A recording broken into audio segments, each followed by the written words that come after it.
श्रीमद् भागवत गीता, तीसरा अध्याय, भाषा हिंदी।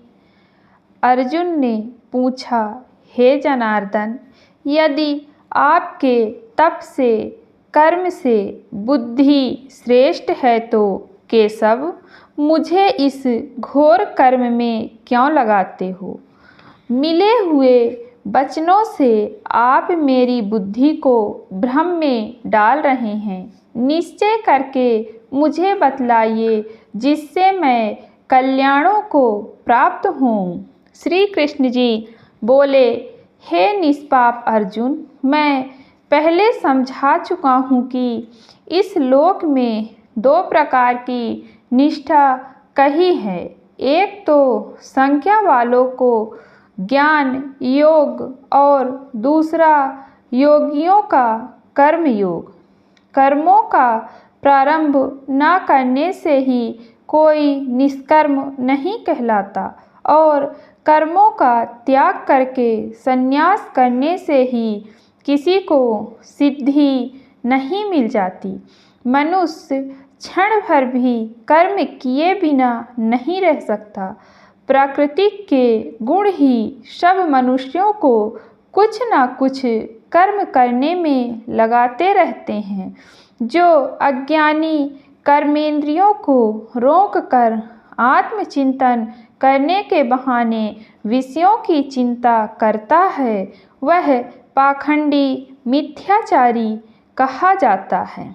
हे अर्जुन, जो इंद्रियों को मन से दमन कर और विषयों में प्रवृत्त न होते देखकर उनसे कार्य लेता है, वह कर्मयोग का अभ्यास कहता है और श्रेष्ठ कहता है।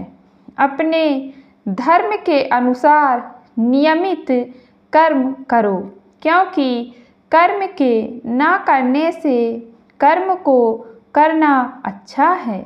बिना कर्म किए तुम्हारे शरीर का निर्वाह नहीं हो सकता।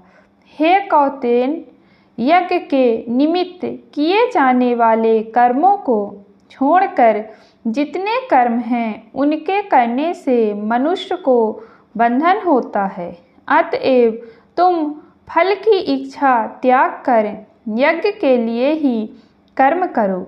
सृष्टि के आरंभ काल में ब्रह्मा जी ने यज्ञ सहित प्रजा को उत्पन्न कर प्रजा से कहा था कि यज्ञादि कर्म करके वृद्धि को प्राप्त होंगे। यही सब कर्म तुम्हारे निमित्त कामधेनु होवेंगे। इस यज्ञ से तुम देवताओं को संतुष्ट करते रहो और देवता भी तुमको संतुष्ट करेंगे। इस प्रकार परस्पर बर्ताव करते हुए तुम और देवता कल्याण को प्राप्त होएगे। यज्ञ आदि कर्मों से प्रसन्न होकर देवता तुमको इच्छित सुख की सामग्रियां देंगे, परंतु उनके दिए हुए दान को जो बिना उनको भोग लगाए ग्रहण करता है, वह चोर है। पंच महायज्ञ करके जो शेष बचा हुआ भोग ग्रहण करते हैं, वे सब पापों से मुक्त हो जाते हैं। और जो अपने निमित्त ही अन्न पकाते हैं, वे पापी पुरुष पाप को ही भक्षण करते हैं। अन्न से प्राणियों की उत्पत्ति होती है। अन्न मेघ से उत्पन्न होता है। मेघ यज्ञ द्वारा वर्षाता है और यज्ञ की उत्पत्ति कर्म से होती है।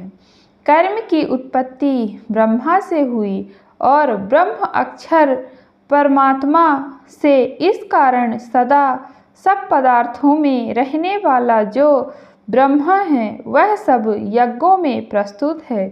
हे पार्थ, इस प्रकार चलाए हुए एक कर्म के चक्र के अनुसार जो नहीं चलता है, वह पापमय है और उसका जीवन व्यर्थ है।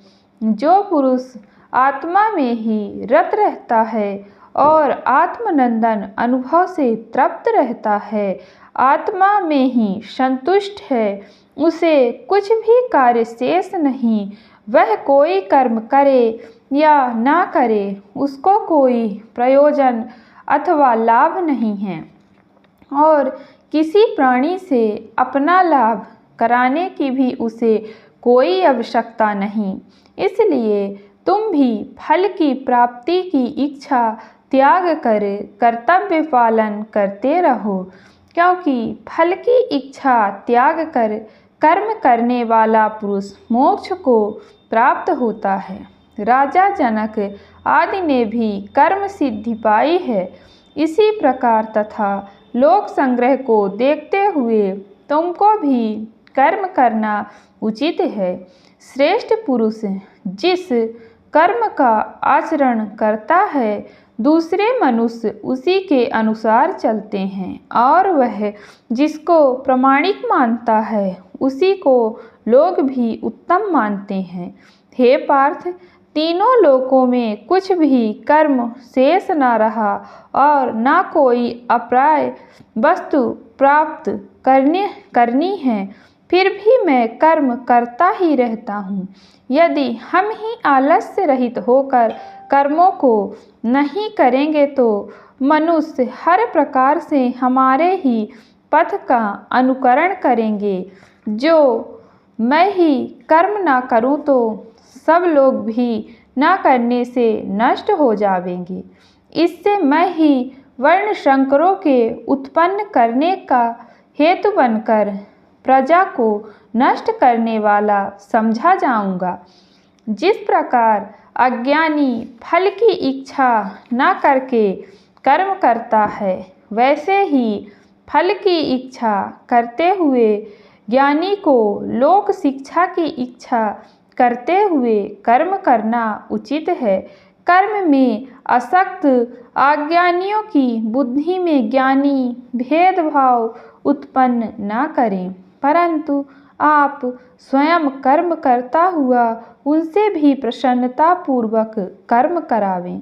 हे अर्जुन, सब कर्म प्रकृति के गुणों से ही उत्पन्न होते हैं, परंतु जिनकी बुद्धि अहंकार से भ्रष्ट है, ऐसा मूर्ख लोग समझते हैं कि हम करता हैं, परंतु जो गुण और कर्म के विभागों को सच्चा तत्व जानता है, वह ज्ञानी पुरुष यह समझकर इसमें आसक्त नहीं होता कि गुणों का यह खेल आपस में हो रहा है।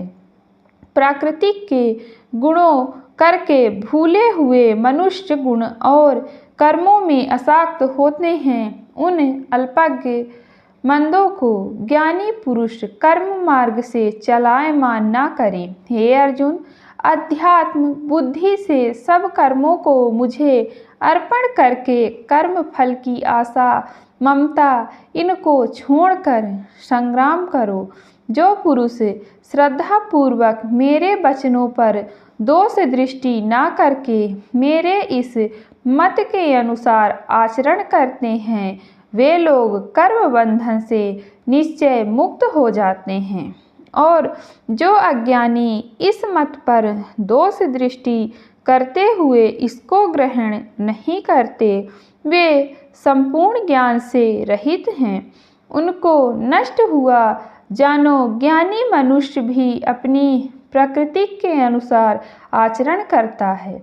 जीव मात्र अपने स्वभाव के अनुसार रहते हैं, वहाँ हठ करने से क्या होगा। इंद्रियां और इंद्रियों के विषय में प्रीति और द्वेष दोनों व्यवस्थित हैं। इन राग द्वेषे के वश में न होना चाहिए, क्योंकि वे मनुष्य के शत्रु हैं।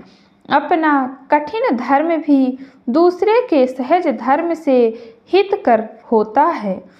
स्वधर्म में मरना ही कल्याणकारक है, परंतु अन्य धर्म भयानक हैं। अर्जुन बोले, हे श्री कृष्ण, पुरुषों को पाप करने की इच्छा न होते हुए भी कौन उसे बलात्कार पाप के मार्ग में प्रवृत्त कराता है। श्री कृष्ण बोले, हे अर्जुन, रजोगुण से उत्पन्न होने वाला काम और क्रोध मनुष्य को पाप मार्ग में ले जाता है। इन्हें करके उत्पन्न इच्छा कभी तृप्त नहीं होती। ये महापापी और घोर शत्रु हैं। जैसे धुआं से अग्नि, धूल से दर्पण और झिल्ली से गर्भ का बालक ढका रहता है, उसी प्रकार विषय की इच्छा से आत्मज्ञान ढका हुआ है। हे कुंती पुत्र, इस शत्रु का को करके ज्ञानियों का ज्ञान आच्छादित हुआ है और सदा अग्नि की तरह तृप्त नहीं होता। इंद्रियां, मन और बुद्धि इस काम के आश्रय स्थान हैं। इनके सहारे विषय इच्छा ज्ञान को आच्छादित करके जीवन को मोहित कर लेता है। अतएव तुम सर्वप्रथम इंद्रियों को वश में करके ज्ञान और विज्ञान को नष्ट करने वाले कामों को जीतो। कहते हैं कि इंद्रियां प्रबल हैं और इंद्रियों से प्रबल मन है। इस प्रकार जो बुद्धि से परे है उस आत्मा को जानकर निश्चय आत्मक बुद्धि से मन को निश्चय करके हे महाबाहो तुम उस शत्रु को जीत लो। श्री भागवत गीता का तीसरा अध्याय संपूर्ण हुआ। मित्रों, अगर आपको हमारी वीडियो अच्छी लगे तो वीडियो को लाइक करें तथा चैनल को सब्सक्राइब करें। धन्यवाद।